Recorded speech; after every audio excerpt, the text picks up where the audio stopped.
तर पहा या ठिकाणी हे वाक्य इंग्रजीत कसं बोलायचं आणि कसं लिहायचं याची एकदम सोपी पद्धत सांगणार आहे. वाक्य काय आहे? दीपक किरणचा खास मित्र आहे. काय करायचं आहे बघा. दीपक हा वाक्यातील पहिला शब्द, त्याला द्यायचा 1 क्रमांक. नंतर जायचं डायरेक्ट शेवटच्या शब्दाकडे आणि त्याला द्यायचा 2 क्रमांक. नंतर खास मित्र बघा, खास मित्र याला द्यायचा 3 क्रमांक आणि किरणचा याला द्यायचा 4 क्रमांक. म्हणजे शेवटच्या शब्दाला 2 क्रमांक दिल्यानंतर इकडे उलट क्रमाने क्रमांक द्यायचे आहेत.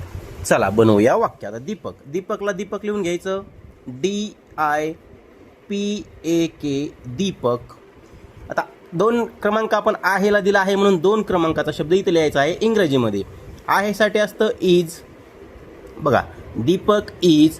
आता 3 क्रमांकाला आहे खास मित्र. खास म्हणजे बेस्ट, BEST बेस्ट. मित्र फ्रेंड, FRIEND फ्रेंड.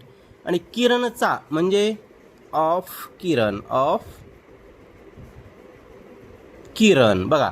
आता फक्त किरण जर असते तर किरण, तर इथं किरण लिहिलं असतं, परंतु किरणचा असल्यामुळे ऑफ लिहिलेला आहे. म्हणजे मग चे जर असेल तर त्या शब्दाच्या अगोदर ऑफ लिहायचं, हे लक्षात असू द्या. धन्यवाद.